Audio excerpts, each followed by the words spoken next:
Welcome to Frankly Speaking. My name is JJ Taban. We're coming to you from Studio 12 at the SABC today. We're not live tonight and we're not coming from our usual home, but we are celebrating June 16, 1976, highlighting the heroic deeds that the youth of 76 really executed, putting education at the center of the struggle for liberation. And tonight, to do that, we're going to have a debate amongst the youth leaders of the DA, the ANC, and the EFF, who are joining us here tonight as our guests. The debate is in two parts. So part one is tonight, and next Sunday we will have part two, because the debate would need to be really quite intense.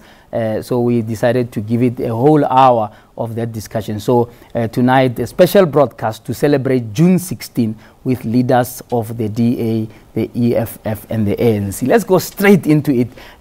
Welcome to Frankly Speaking, and thank you so much for making the time to be here tonight.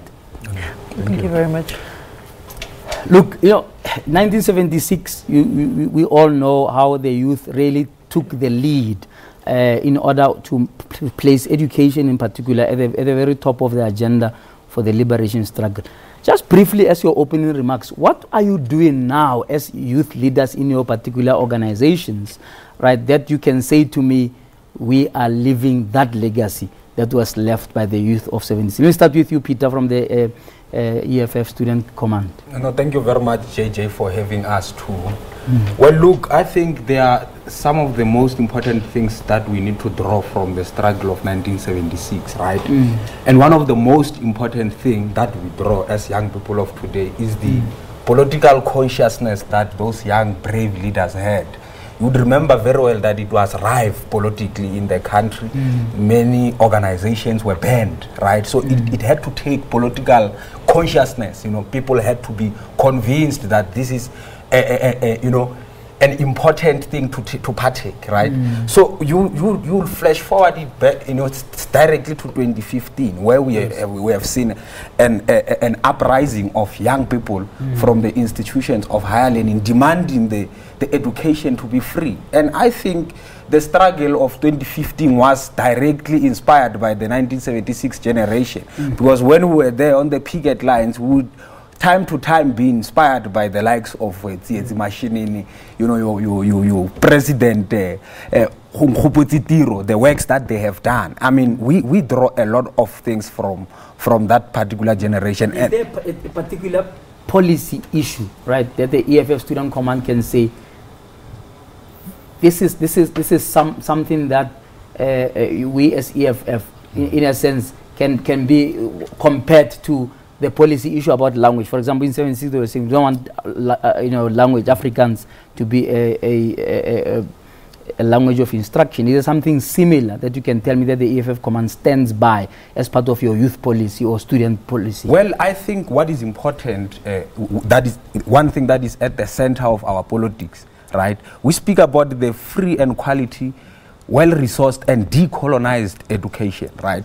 So we are not just only speaking about the education in terms of monetary value, but we are more interested in the decolonial part of it, right? Because if you don't have that, then the purpose of the education you are getting will be ultimately useless. All right. So yes, we'll come back to you. Sizopila, what can you tell me in terms of what the youth, the ANC youth, how are you living that legacy of 76 concretely? Well, as the ANC Youth League, inspired, of course, by the generation of 1976, we have been able to put some policies in paper, and we are much happy that some of the policies that we have proposed to be implemented by our government has come to realization. I'm talking about your free education.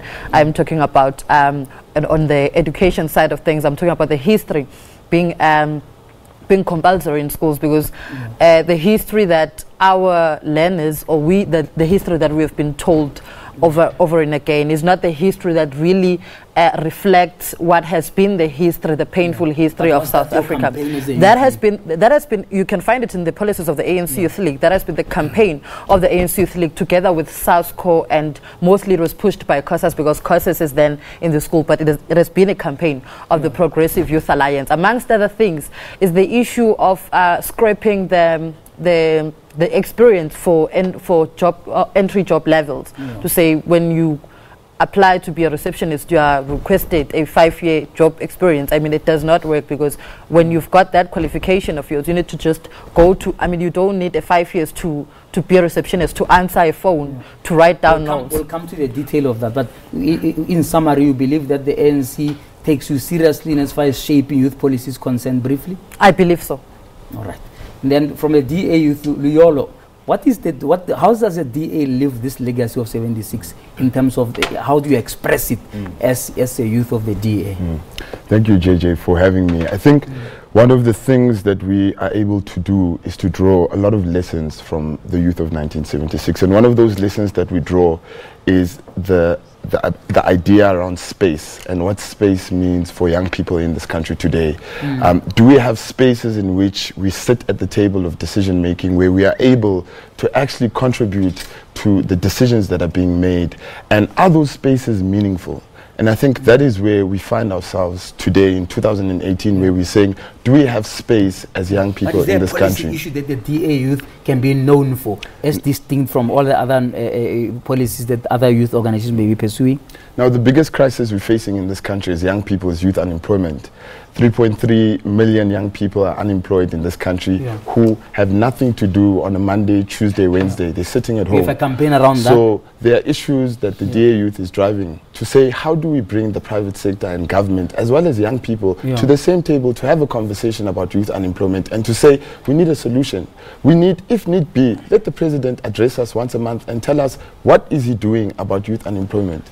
Those are the issues that we want to raise, to say that we must bring the private sector to the table. The private sector must not only be incentivized to create job opportunities, but must take up the responsibility to ensure young people are employed. All right. Well, on frankly speaking, a special broadcast to mark June 1976 with youth leaders from the DA, the EFF, as well as the ANC. We will continue with that conversation after the break, where I ask the youth leaders, how do they see the future of South Africa and what part of that do they play in shaping such a future? Let's take a break.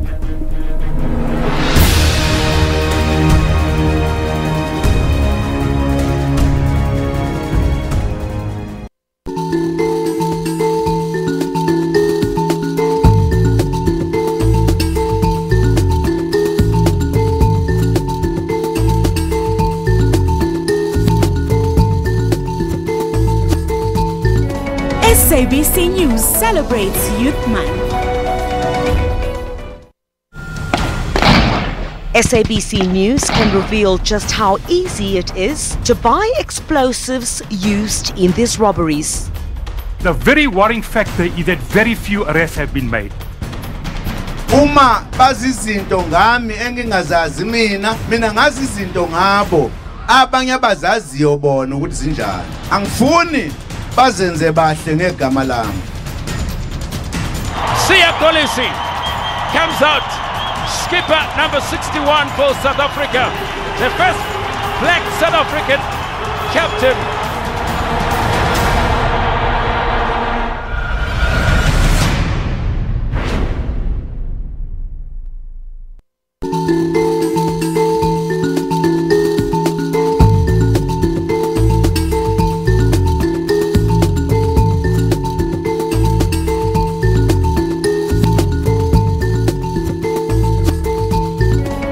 SABC News celebrates Youth Month.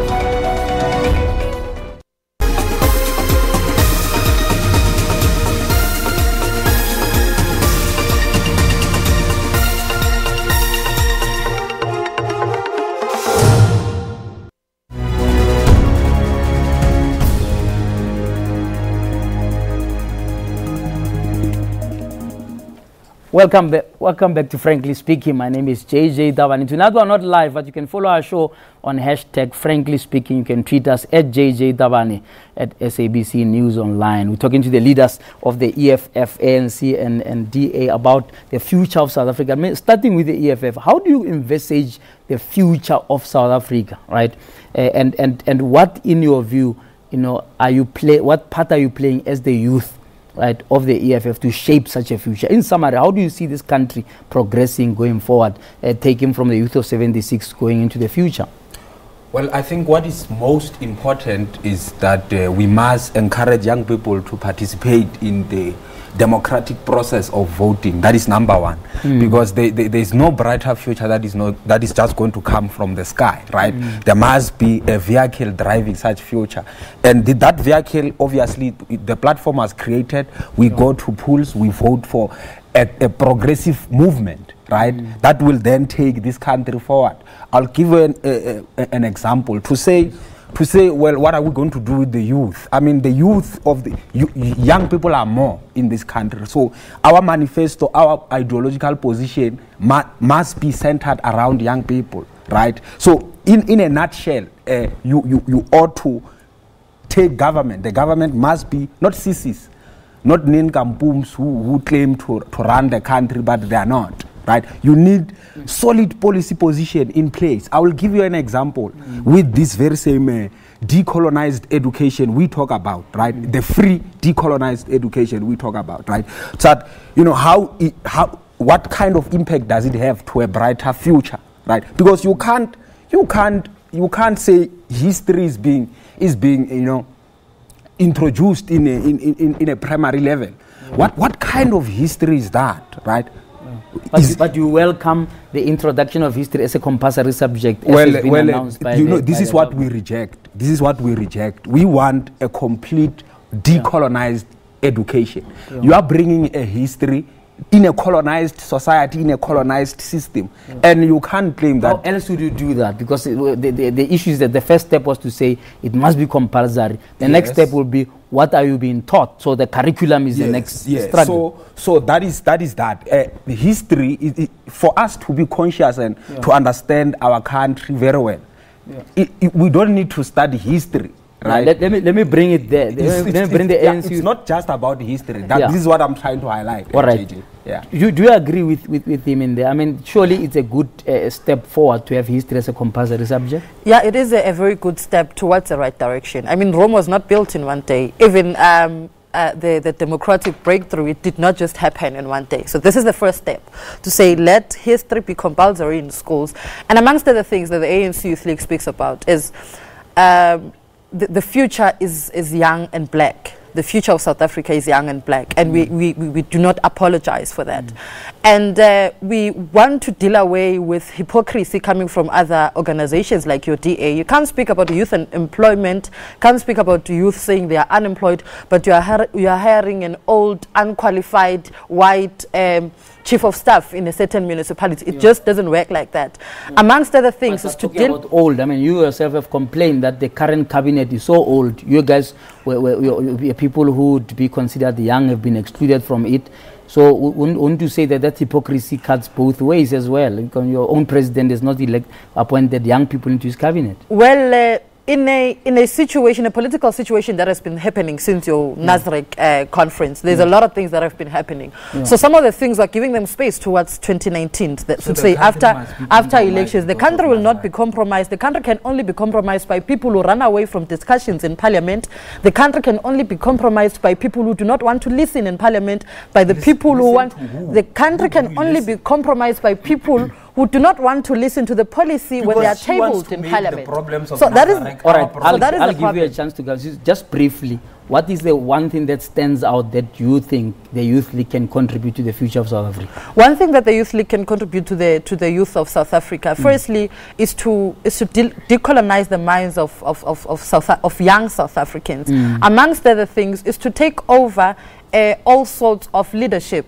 I mean, in business, I mean in politics, as the ANC Youth League, but not as an ANC Youth League, because we believe that we are a general leader of young people in South Africa. Regardless of their political regardless of their affiliation, we're leading them as the ANC Youth League, and they know. Well, you'll get another chance to come in there. Liolo, what is your response? She's saying that what you are raising is not really in line in terms of unemployment and so on. Can you give me something concrete that you can say to me you are contributing to shaping the future of South Africa as DA Youth?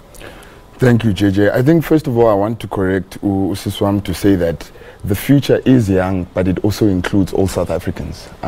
We cannot conceptualize a future where we only see one group of people. There are many young South Africans, black, white, colored, Indian, who find themselves in this country today without jobs. So how do we as a political organization or youth organizations conceptualize our country without the people who are part of this country? I think that is wrong and we must reject it.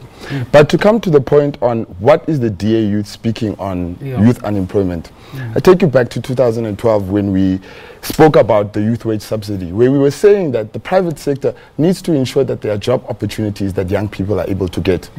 And there we were saying that government must incentivize. But now our stance is moving to say, we have to say, this sector that is making billions of rands a year, how can it contribute to creating employment opportunities where someone can go into an opportunity? That's in 2012 and it's now 2018. What have you achieved since you articulated that position? Now what you'll find is that the youth wage subsidy was implemented as the youth tax incentive.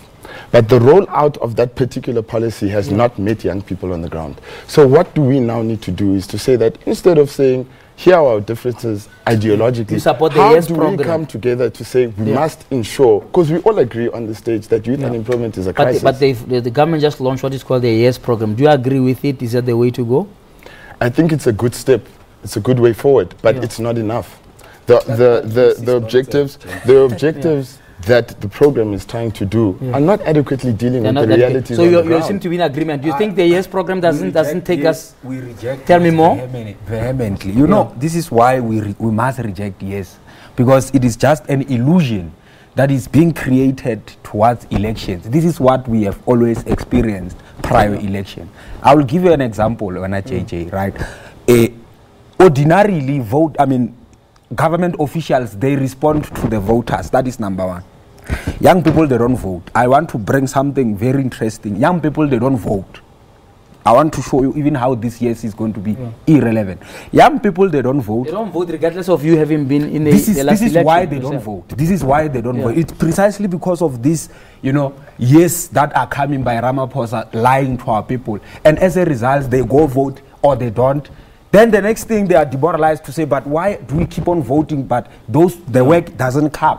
Let me show you that the only way to create jobs, JJ, sufficient jobs that all young people, majority of our young people, right, can benefit from. The state must act a very important role in the entire business sector, right? Our economy right now, this leader of DA, he's speaking on behalf of this multi-business corporation. They are the ones whom we are hoping that one day they will create jobs. They are not entitled, right? This big company, they are not entitled to create jobs. They are here to make profit. They are not entitled to create jobs. They are not. They are not. If they were, we're not going to be speaking about it. I'm going to take a break now, and then I want the other leaders to respond to you, because we need to zone in onto this issue of youth unemployment. It's the biggest issue. We are celebrating or commemorating June 16, 1976. Are the leaders of today, are the organizations of young people living up to that legacy? After the break, we continue the debate.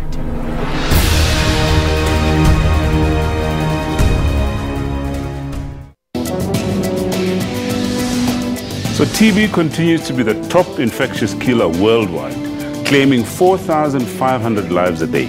It is estimated that approximately 1% of the global population is autistic. So if you're on a medical aid, how well do you understand the benefit structure and how your medical aid generally works? And if you're not on a medical aid, have you considered belonging to one? So how much and what should you know about this condition? Is it curable? Can people living with epilepsy, for instance, play sport, drive cars, get employed? 7 million people around the world die annually as a result of tobacco use. For Health Tip, catch Health Talk every Saturday from 9 to 10. SABC News can reveal just how easy it is to buy explosives used in these robberies. The very worrying factor is that very few arrests have been made. Uma bazizinto ngami engingazazi mina ngazi izinto ngabo abanye abazaziyo bona ukuthi zinjani. Angifuni bazenze bahle ngegama lami. Siya Kolisi comes out, skipper number 61 for South Africa. The first black South African captain.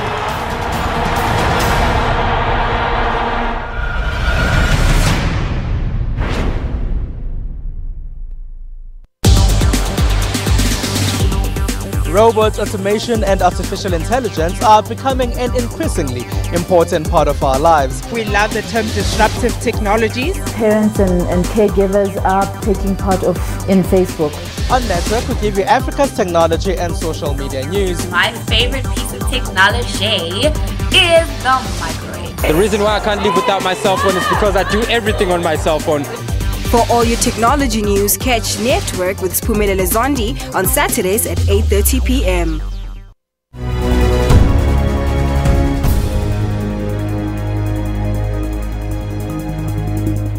Welcome back to Frankly Speaking with me on Khopotse JJ Tabane. You can follow our show on hashtag Frankly Speaking. You can tweet us at JJ Tabane. You can also tweet us at SABC News Online. Tonight, we're talking to young leaders about the youth of 76 and whether or not they are living that legacy. The issue of unemployment is huge, and I want you to address some of the issues raised there by the EFF at SANC Youth League. Do you support the YES program that has been raised? Were you consulted when it was conceptualized? Because it looked like it was a little bit, just thrown in, at the last minute after the NASREC. I didn't, in my recollection, here is discussion at NASREC. Maybe it's because I wasn't in your commissions. But briefly, do you support it? And is that the way to go to crack the back of youth unemployment? Well, from where we stand, we don't believe that the YES is going to assist us in creating the jobs. How? You're not consulted yourself? For young people.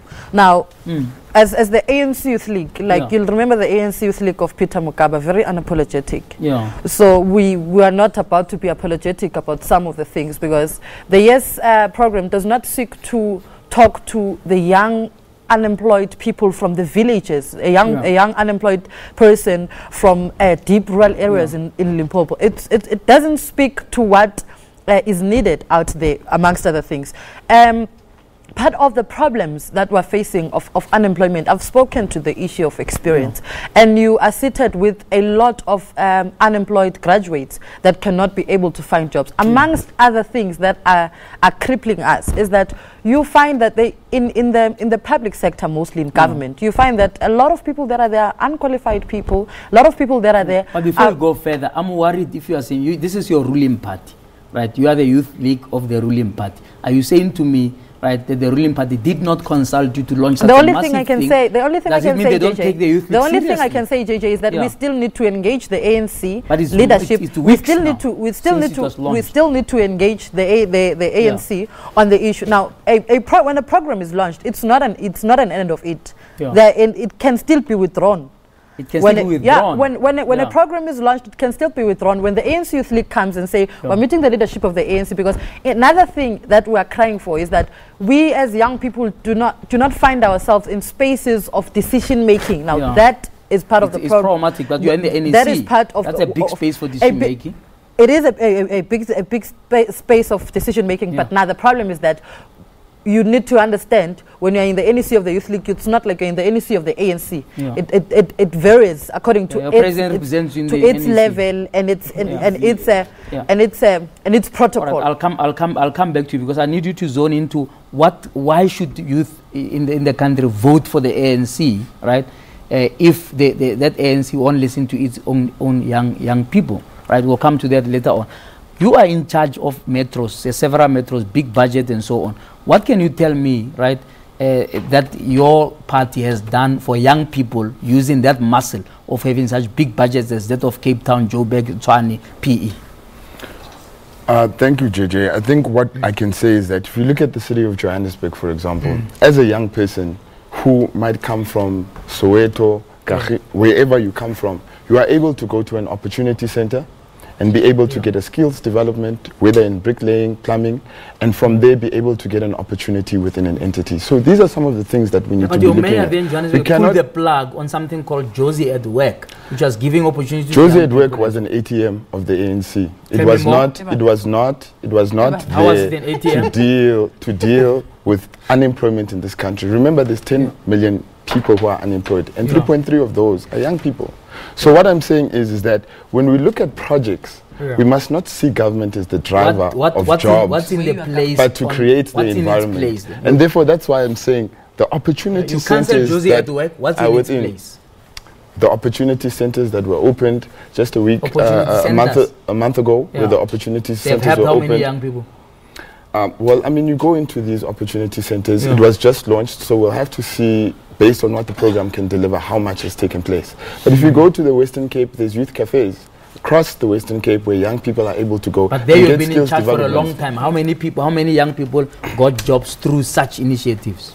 Well, I mean, I don't know the statistics right now, but I think what we can say is this, is that the idea of the opportunity centers is to be able to give young people just to wrap up this segment. All right, guys, we're going to have more time, but to wrap up this segment, can you give me just a parting shot that says, why must youth vote for EFF? Number one, it was vividly clear here. You can see when people they are asked about what have you done, you had power. They are still waffling and say, no, we have opened what. This is what the EFF government will do, JJ. Remember our 7 non-compromising cardinal pillars. They are very clear. They give clear direction, expropriation of land without compensation, right?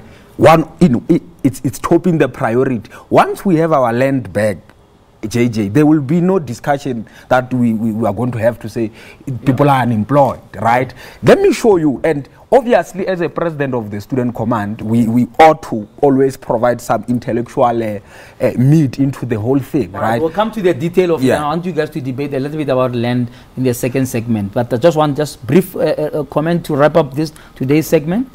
Well, why should young people vote for the ANC Youth League when it doesn't listen to its own young leaders? And I think you did not grasp it correctly, JJ. The ANC does listen to the ANC Youth League, and part of the resolutions that were taken in Nasrec, it was us as the ANC Youth League, myself included, that made contributions to the resolutions that were taken by that conference. So the young people out there should precisely vote the ANC, not because the ANC, amongst other things, has been a liberation movement, that we know, but because the ANC has been able to carry young people through, and the ANC has been able to carry the country forward as it has done. The ANC is one organization that has been able to put the country where it is today. Okay, brief remark. Why the DA? Why must young people vote DA instead of these other two? Well, if you look where we govern, you'll see that unemployment is less than the national. Statistics of Cape Town. JJ, can I finish? Can I finish and make my point? My point is this: if you look at where we govern,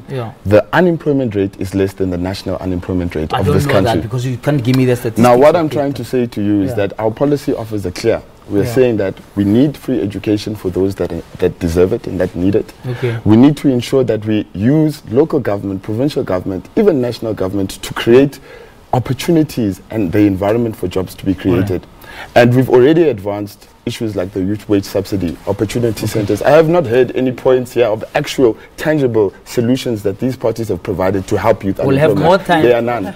We'll have more time. No, wait, guys. We'll have more time on this in the second segment. I want you to deal with the issue of land and how young people can link into that. And also, we're going to deal with the issue of the economy of South Africa and how young people can get involved. We're on Frankly Speaking, and tonight we're talking to young leaders from the DA, EFF, and the ANC about how they are living the legacy of June 1976. In the second segment that we will broadcast next week, we'll continue that debate with the young leaders, so do join us then. But until we talk frankly again, may God bless you.